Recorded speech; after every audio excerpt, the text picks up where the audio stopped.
La toxine botulique de type A est l'un des traitements les plus établis pour les rides dynamiques du tiers supérieur du visage. Son action consiste à affaiblir sélectivement les muscles responsables de l'expression faciale qui, avec le temps, génèrent des rides marquées.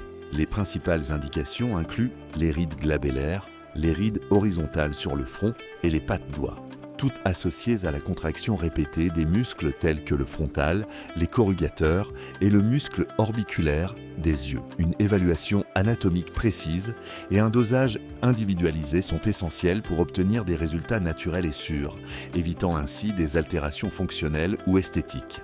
La connaissance de l'anatomie faciale dynamique permet d'interpréter correctement les interactions musculaires et de concevoir des traitements spécifiques.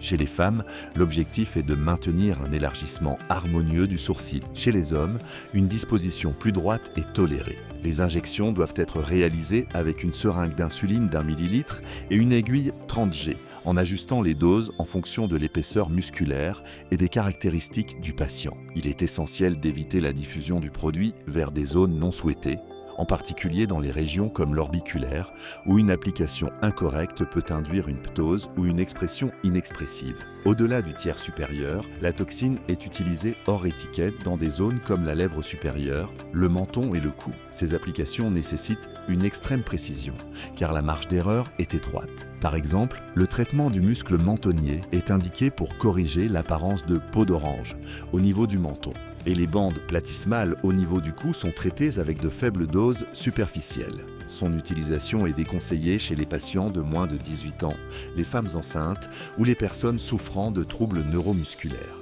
Il est essentiel d'informer le patient des attentes réalistes et de la nécessité de retouches après 15 jours pour obtenir des résultats optimaux.